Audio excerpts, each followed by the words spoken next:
Recording. So this meeting is being recorded.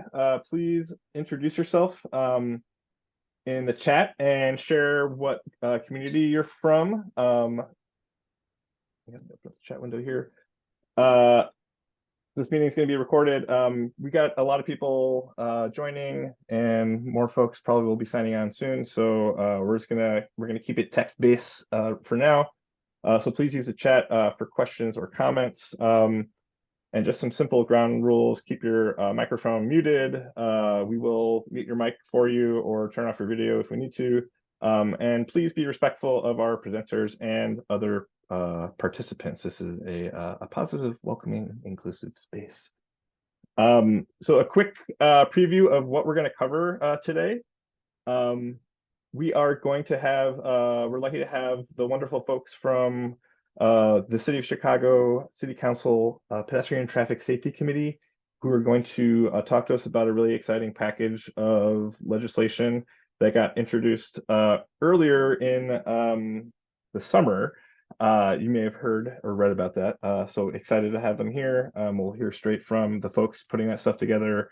They're going to share what exciting changes they have in mind on the speed limit and some other things. We're going to do some updates. Like I said, there's a lot of kind of hot topics, so we'll have a little lightning round of updates to hit on news around the Greyhound station and intercity bus service in Chicago. DuSable Lakeshore Drive has been taking up a lot of emotional space this summer, and a couple of other things. So, and then we're going to have a very exciting little deep dive, kind of building on some of the stuff that we heard in our last City Advocacy Connect, related to, if you were here, the southwest side and vision for a river trail along the Chicago River's South Branch into that we learned about from the McKinley Park Development Council. Related to our river and the potential for building out our trail network along the river, Alex from Active Trans is going to give an update on a really cool new tool that was the result of advocacy from members and supporters like you, and we're excited to be able to share that. But to first, oh, wait, you know what? I gotta go back. Sorry, didn't see my picture. Here's my picture from Bike to Drive that I took. This is at 47th Street around sunrise. We just had that. It was a very special day. Thanks for everyone who came out. It was fun. Maybe I waved at you. Hopefully I didn't yell at you. Now I'm going to hand it over to Iris and Morgan from the committee to take us through their update. You should be able to share, Iris. Awesome. Give me 1 second.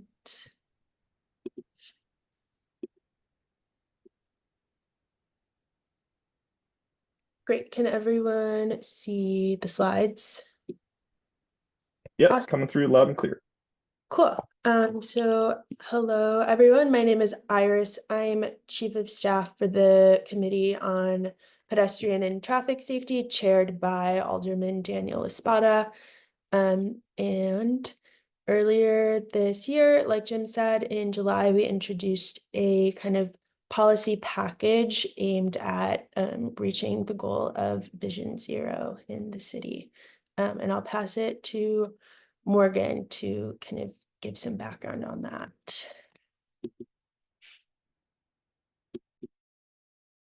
So a little background on the committee. Alderman Laspada became the chair of the Committee on Pedestrian Traffic Safety a little over a year ago in May 2023. And these three pieces of legislation were introduced at the July City Council meeting after a round of year of conversations with the committee, community members, advocacy groups like Active Trans. You may have seen us at the Mobility Collaborative. We usually host a table and had conversations around these policies.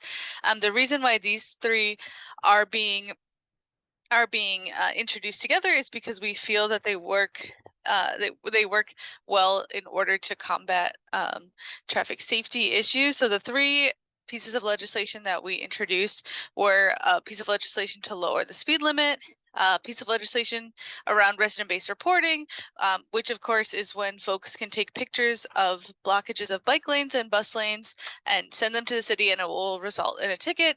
And then we introduced a resolution around fines and fees reforms that had several proposed solutions around how to make ticketing and fines and fees more equitable. In a lot of the conversations we had with community members, many folks wanted to see a lower speed limit. They wanted to be able to walk, bike, take transit around their communities in a safer and more comfortable way. But a lot of folks are really concerned, including ourselves, and I know Active Trans are really concerned about the inequitable impact of ticketing that has had on working class and communities of color. So we felt that it was especially necessary to introduce legislation around fines and fees reform when introducing legislation that will inevitably cause more ticketing.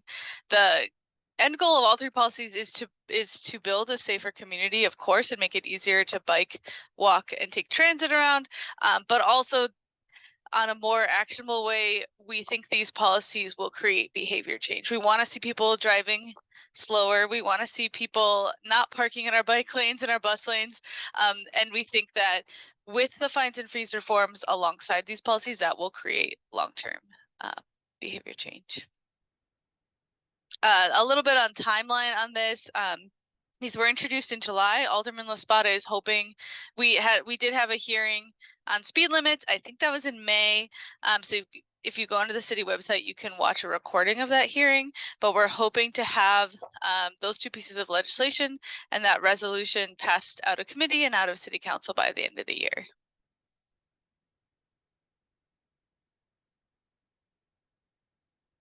And I'll pass it to you, Iris, to talk about speed limit. Yeah, so like Morgan said, the kind of first policy piece of the whole package is lowering the citywide default speed limit from 30 miles per hour to 25 miles per hour. And we know that lower speeds when people are driving slower is just inherently safer than when cars are driving faster. The speed at which a vehicle is traveling directly impacts the likelihood of death for a pedestrian or a biker who is struck. If a pedestrian is struck by a vehicle traveling 25 miles per hour, they're half as likely to die as if they are struck by a vehicle going 30 miles per hour. And there are a lot of case studies of other cities that have lowered their speed limits comparably. And we know that lowering the speed limit alone without any changes to the roadways, without any infrastructure, can have a significant impact on driver behavior. In New York City, they estimate that the total crashes were reduced by an average of 39% on streets where they lowered from 30 to 25 miles per hour. And there are studies where fatalities, crashes, all of that goes down with a lower speed limit.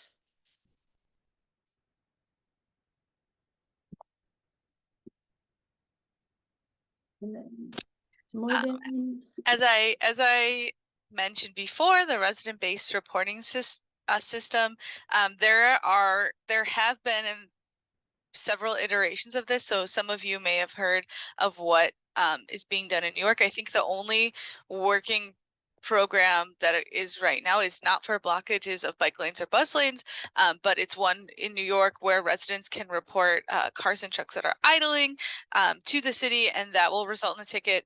In that case, the residents do make money from that. In the legislation that we've introduced, there's no monetary benefit for folks reporting. There would just be a ticketing system. So there is currently in the United States, and I believe worldwide, there's no resident-based reporting system for blockages of bike lanes and bus lanes. So this would be the first one. We believe this would be beneficial because it would improve safety by reducing the need for cyclists to swerve out of lanes to avoid vehicles. We believe that, I mean, despite being able to see those lanes, we believe that some drivers just are confused or are not aware of that they shouldn't be blocking these lanes, or that there will be a punishment or a negative outcome from blocking those lanes. So we believe that by having more folks reporting and more tickets being given out, that will ultimately change driver behavior. And it'll improve transit efficiency by keeping bus lanes clear, and it also will remove it will keep the power. ticketing will be done by residents. I know one concern that a lot of folks have brought up is that there might be some aggression between cyclists who are taking these pictures and reporting to them to the city, but we actually feel like, well, one, that aggression already exists, especially for people who are risking their lives to get out of the way. But I actually think that, and we as a committee believe that this gives folks, cyclists, an actionable item to direct this kind of frustration and fear and anger to submit this ticket versus getting in an altercation with a driver. You know that you're going to do something that will ultimately lead to a behavior change.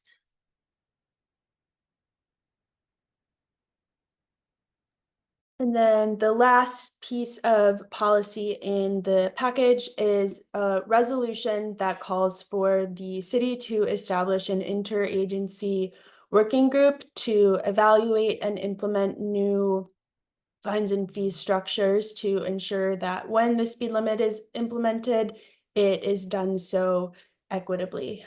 So we know that Black and brown people historically have received more tickets than white people, and some of that just has to do with the fact that the way that the city has been designed, a lot of the roads that encourage speeding that are frankly on the south and west sides. And so there is kind of a systemic history that makes certain people more vulnerable. And we also know that, you know, a $30 ticket impacts some people more than it does others. For some, that's like pocket change. For others, that can be like the deciding factor between a meal or something else. The city has implemented policies like the Clear Path Relief pilot program that has been made permanent. So there is kind of a track record of doing these kinds of things. And we believe that bringing together the kind of various departments and agencies to have discussions about how to make sure we're changing people's behavior without kind of having them feel a disproportionate impact of tickets will ultimately lead to safer driving. One of the things that we've heard from a lot of people, a lot of advocates, is that they really want for money that is raised by speed cameras and red light cameras to be directed into funds for infrastructure at the locations. So there's a lot of people that don't feel trust in the way that the city is enforcing speeding and red light running. And we think that if they could see that I got this ticket here, I paid the city, and now the city is using that money to make this intersection safer, that will get rid of the need for there to be a speed camera there in the first place, but also people understand why they're being ticketed and are seeing kind of the direct impact of that. So that's kind of one of the key proposals that we're really hoping the city will look at.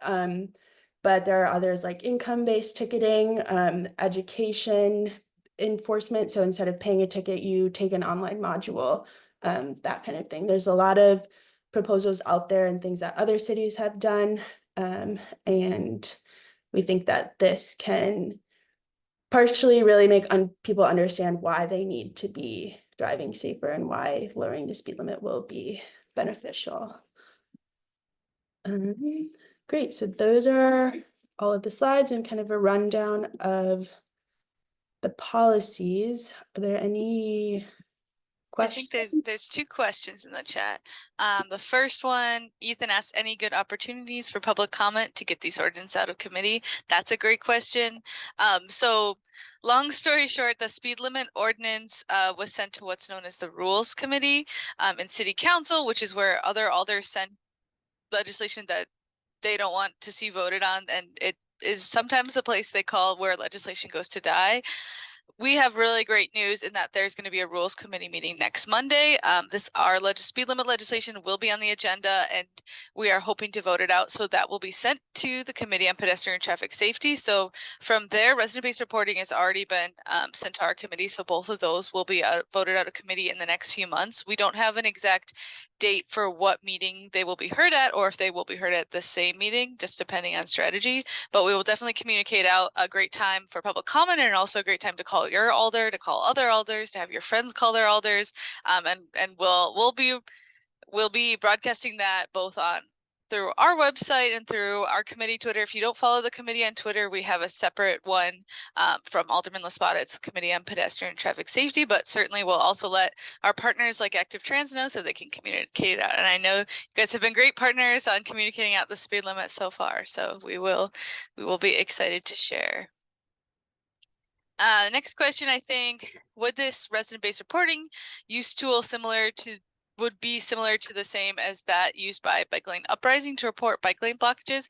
Yeah, I think so. And actually the big difference would be that it would result in a ticket. So what would happen is the photo would be submitted. Somebody at Department of Finance, who is the department that that manages ticketing, would look at the photo and determine whether it looks like an infraction has occurred, and then would go to an administrative hearing where the person who blocked the lane could either show up or not show up, and depending on that hearing, and like if the person shows up and fights it for whatever reason, then a ticket will be issued. So that's a big difference. Right now, the city does have a system similar to Bike Lane Uprising on 311 where you can report a bike lane blockage, and they do use that data in order to determine where they should be ticketing. So like if they're like on an area of Clark Street, south of Foster, there's a lot of reports and they'll have somebody ticketing there more often. But you know, their staff is limited and they can't be around the city all the time. And it certainly isn't the same as seeing a bike lane blockage and being able to report it in that moment and knowing that exact blockage will result in a ticket. Any other questions?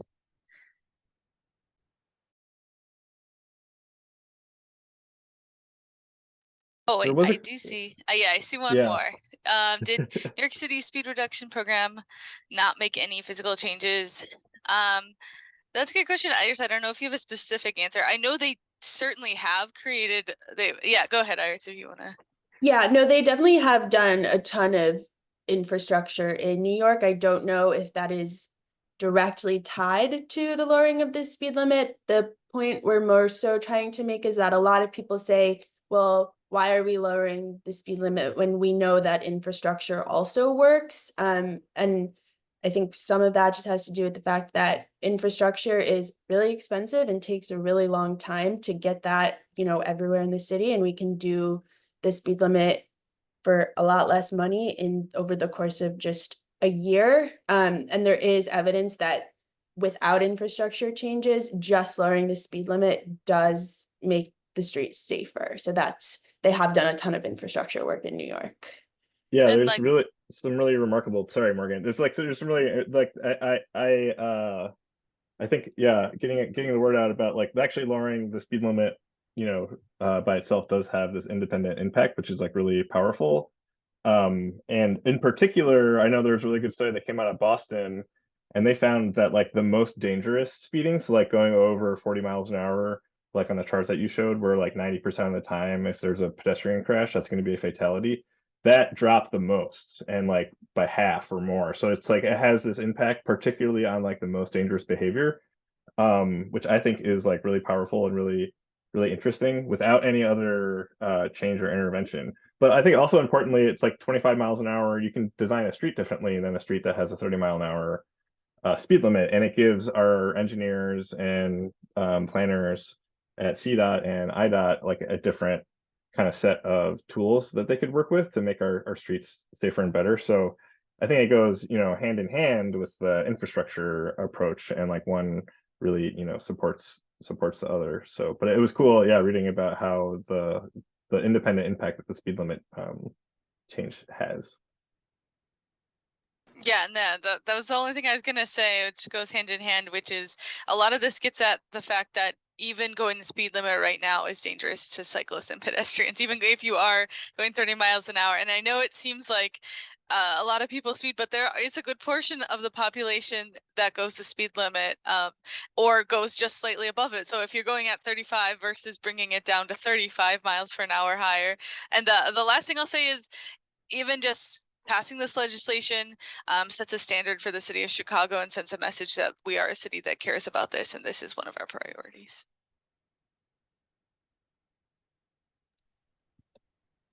I think that's all we have. Patrick, I'll send that in the chat really quickly, the 3-in-1 function as it exists right now. But yeah, if there's no more questions, thanks so much for having us.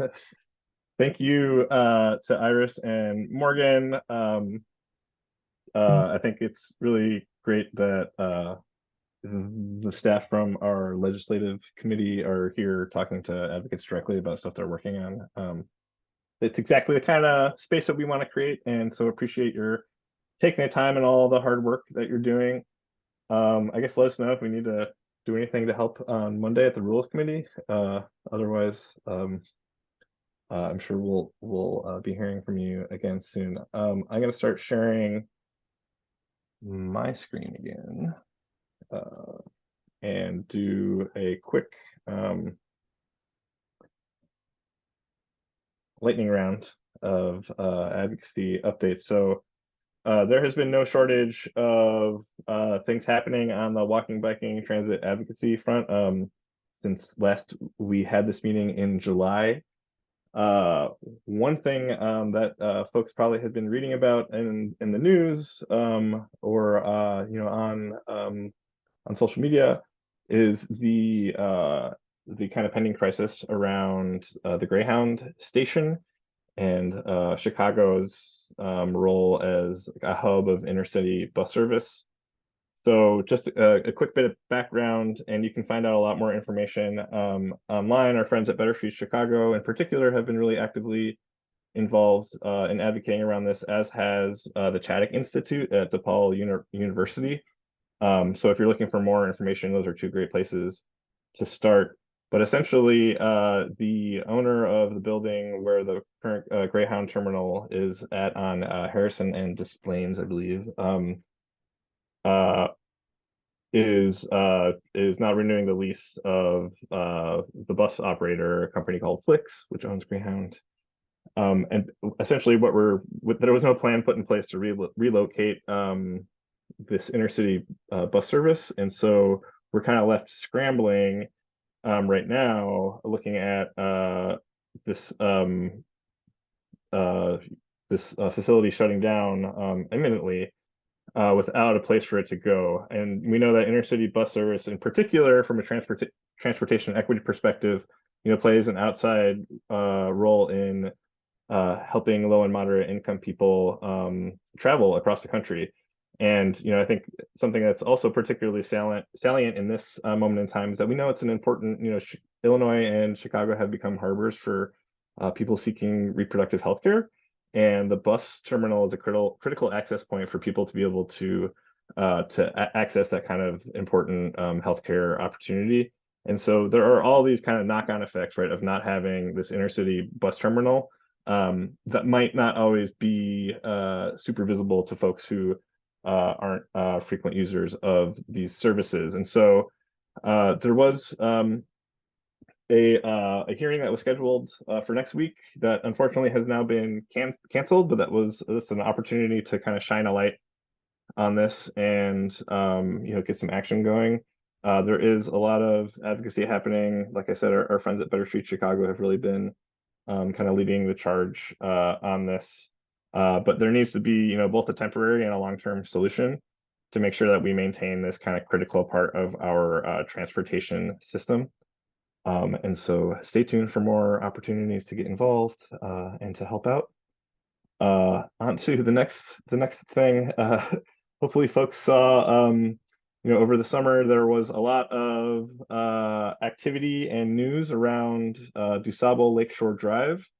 And so just a bit of background and context, the Illinois Department of Transportation and the Chicago Department of Transportation have been working for the last 10 years on a plan to rebuild North DuSable Lakeshore Drive from Hollywood to Grand Avenue.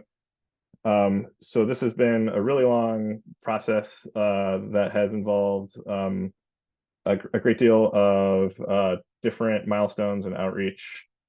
Throughout this, Active Transportation Alliance and other partners like Metropolitan Planning Council and Sierra Club and others have been pushing for there to be a real reimagining of this corridor to prioritize sustainable transportation, and in particular having dedicated space for transit in the form of something like bus lanes or something else. But bus lanes is the easiest, most straightforward way to really build out our transit capacity on Lakeshore Drive. We also know that access to our lakefront has been a challenge for far too many people on foot, bike, or using transit. And so, we've been advocating for improving that access, making sure it's safe and accessible, and folks can enjoy the benefits of, the open space and recreational opportunities that our lakefront provide. And so we, along with others, thousands of people, have been pretty consistently sending this message to the folks leading this DuSable Lakeshore Drive project.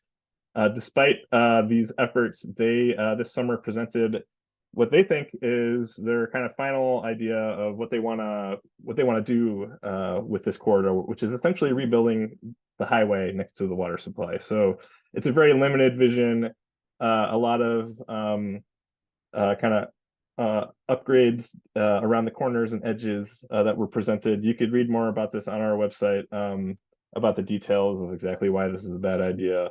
But essentially, they're trying to cram a highway down our throats when everyone and their brother and sister are asking for more transit and sustainable modes to be prioritized, particularly again thinking about our climate goals and the push to move people from driving to walking, biking, transit trips. So the fight is not over. This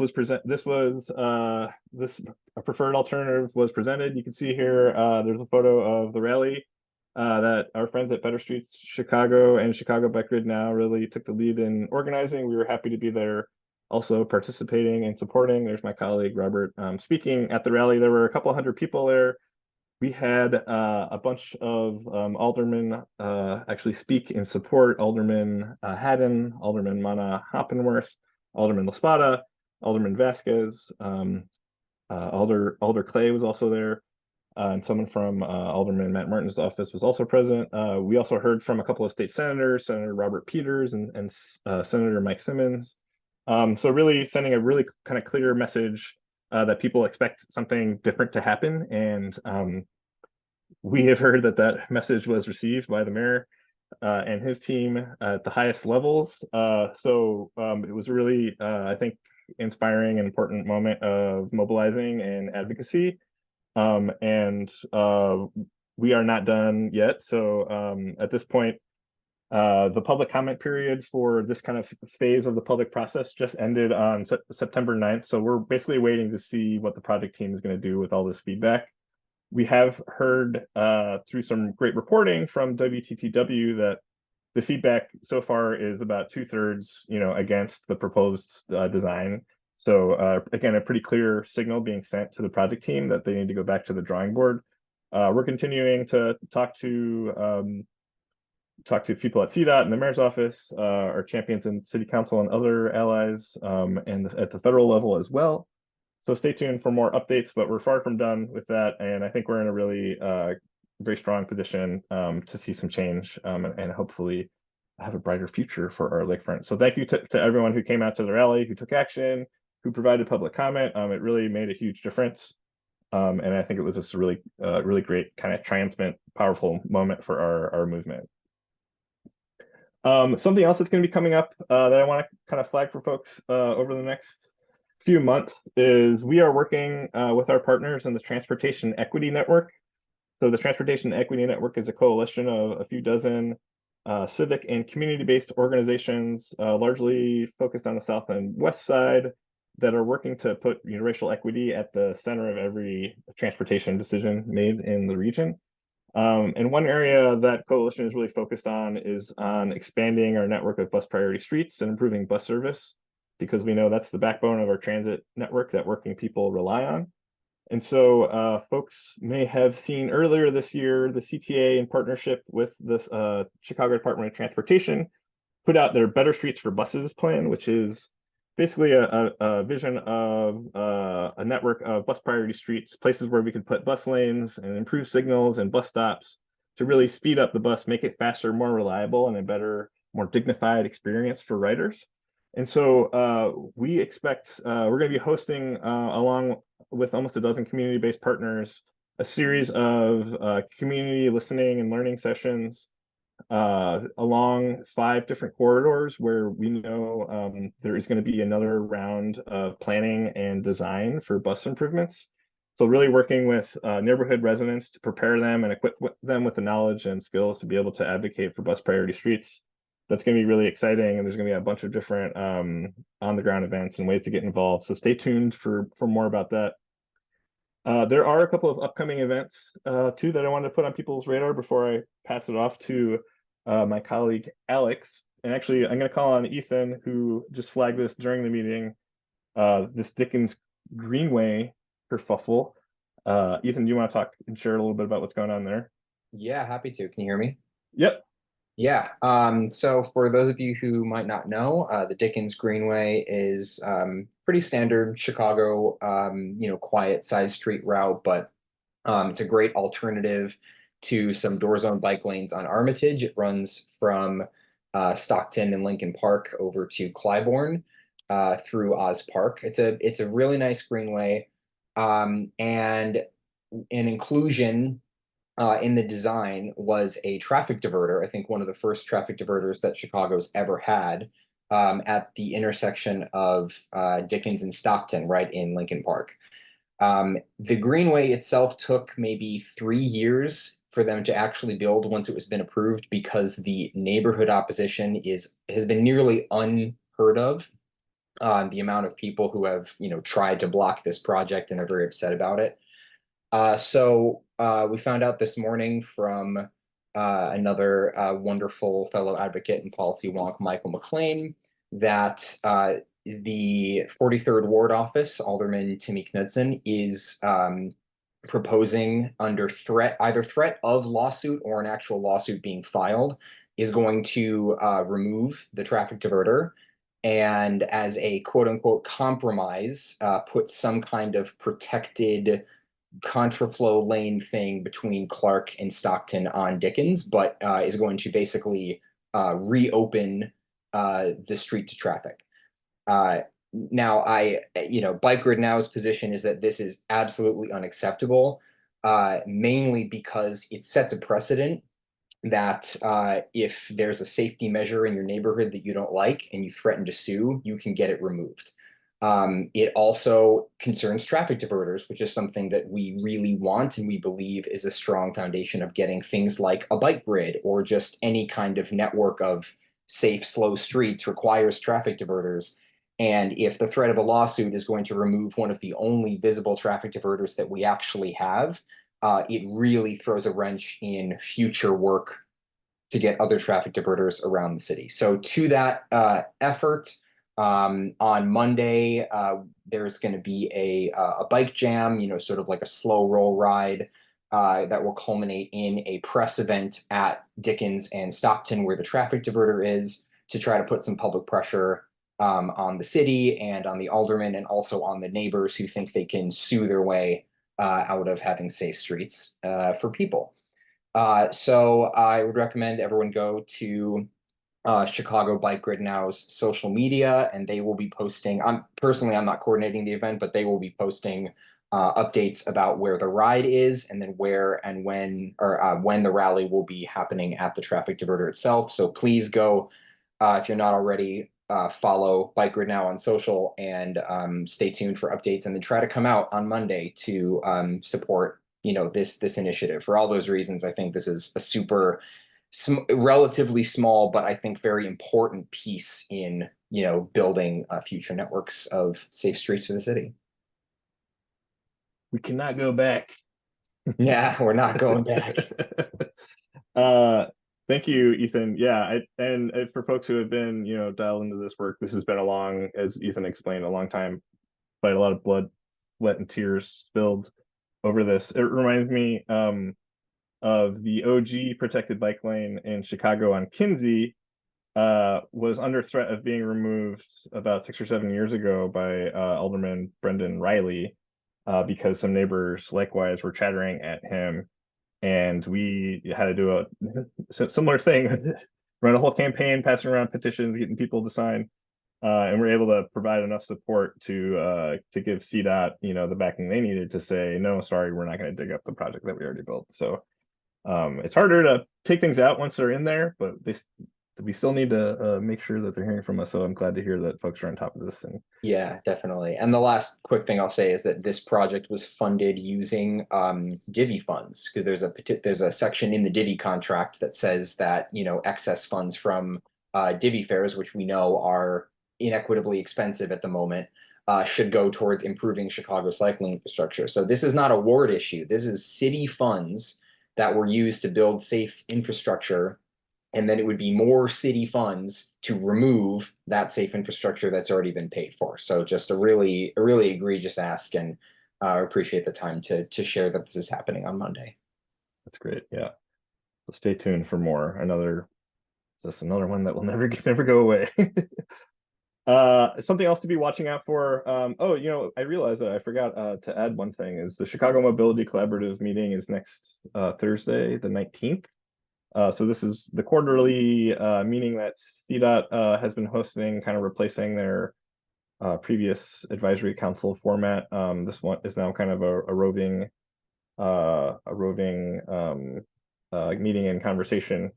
So this next week it'll be happening at Olive Harvey on 103rd. It's at 6 o'clock in the Mobility Collaborative. Again, you can find out more on CDOT's website. It's also that very special time of year. I'm sure Morgan and Iris know all about it. The kind of Chicago budget season. So this is October is when typically the different departments from the city are brought before the budget committee to talk about their budgetary needs for the year ahead. So this is a really kind of important annual moment for agencies like the Chicago Department of Transportation to be put kind of on the hot seat, hear what their kind of vision is and that sort of stuff. So we already know, folks have seen that the city, is in a really tough, again, continues to be in a really tough fiscal situation. So we anticipate there might, there's going to be some tough choices. The mayor's already put a hiring freeze in place. And so it's unclear kind of what the impact of all this is and the climate is on the things that we care about.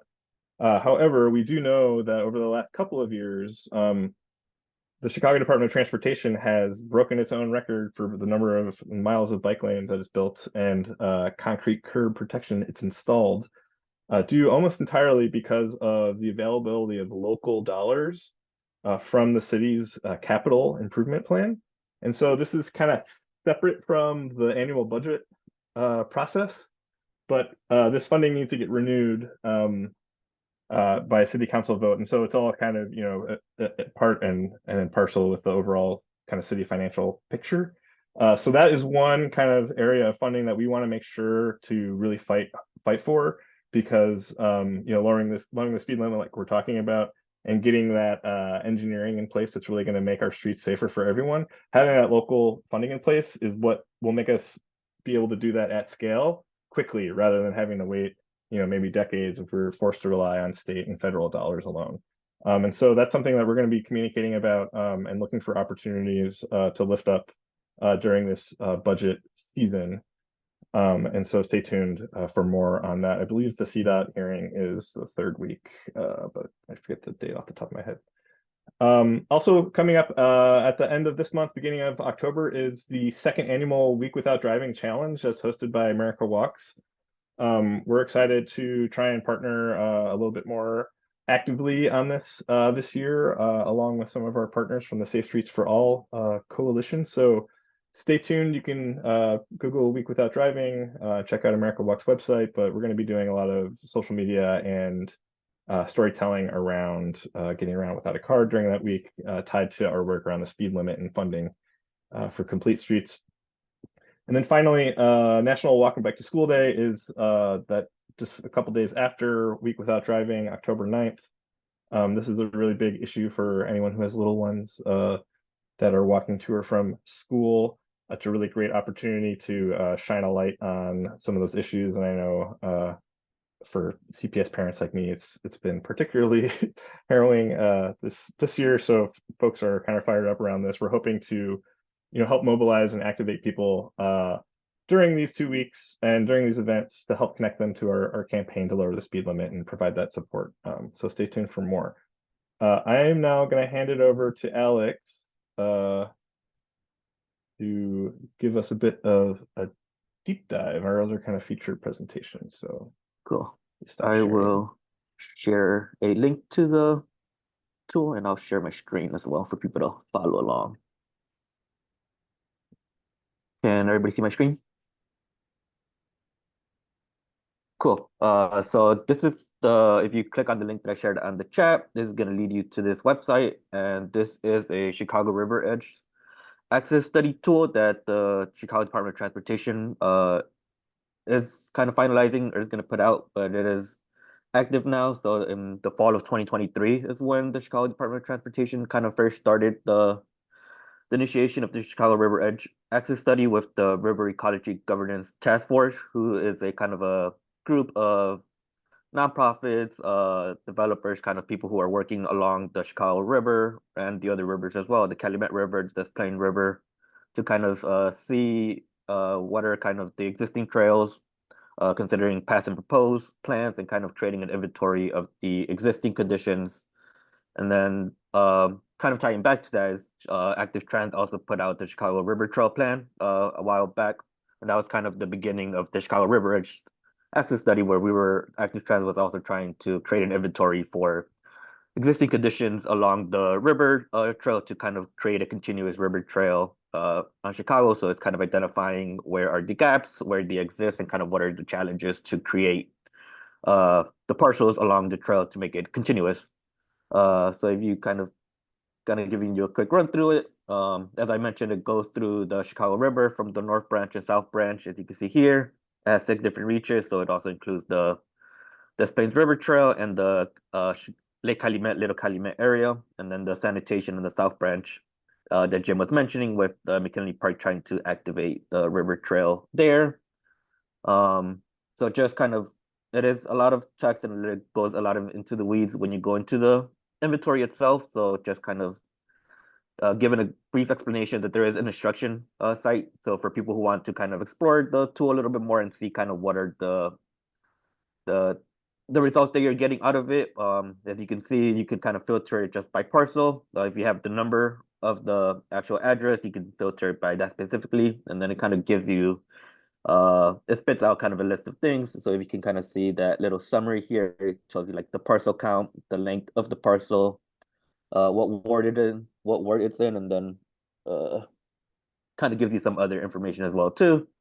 So just gonna go through a kind of what the tool actually looks like. So the is a new recent river trail that was recently put in about 2 years ago with Amazon, an Amazon proposal coming in here on Halsted right along the river.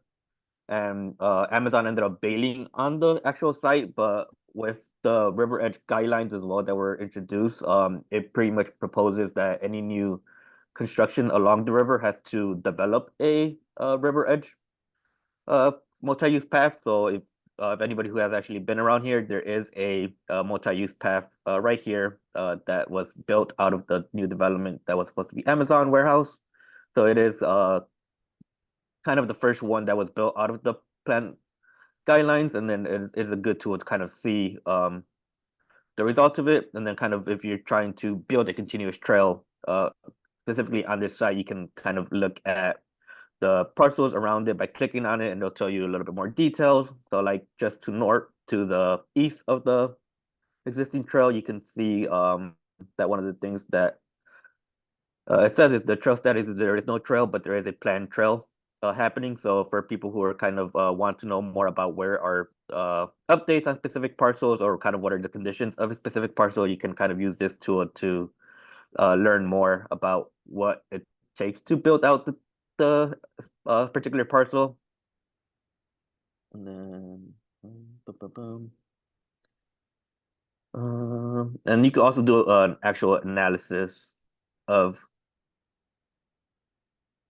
the parcel that you click on. And this is pretty much what it'll kind of give you as a result once you click on a specific parcel. So it is a good tool for people who are kind of maybe have a property along the riverfront or eyeing a property along the riverfront to kind of maybe either put a trail in or extend an existing trail, it's a good way to kind of look at where you are kind of in the city if you are along a river parcel and kind of look at a lot of the existing conditions of it, and then kind of it also helps out with kind of telling you what are kind of the challenges with building it out, which is a lot of challenges, especially when it comes to private property along the river, where maybe the property owner doesn't want a trail happening through his site, so you kind of have to go around it. So this tool also helps with that as well. And if you could also see this, there's a story map as well that I'll share the link to as well. So if you want to kind of learn more about the Chicago River Edge Access Study, it kind of has a lot of kind of the framework plan, identifying trails and opportunity challenges that I was speaking of. So you want to kind of get more in depth into the actual narrative on it. This is a way to learn more about it. And then it also has a lot of the kind of tool application and kind of the growth of it over time. Just getting the inventory, the snapshots, being able to provide take a lot of back and forth with groups. And also has a references and appendix for people who want to see where kind of the data came from.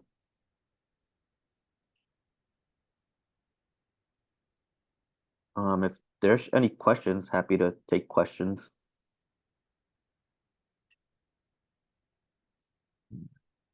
In the chat. I know one of the kind of exciting things about this, and like Alex mentioned at the beginning, we had asked for this to be done like way back in 2015 as part of our push for a continuous trail along the Chicago River.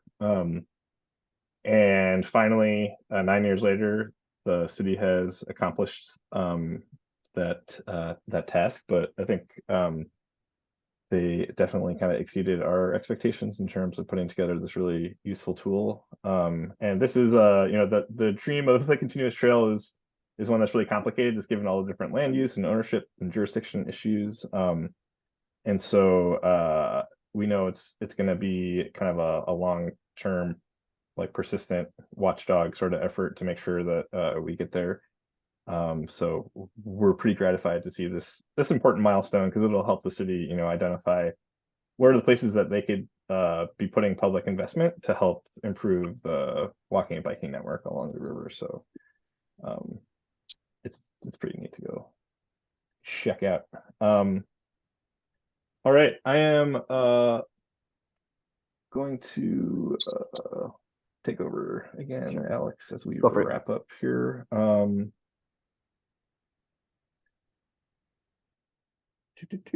So thank you, folks.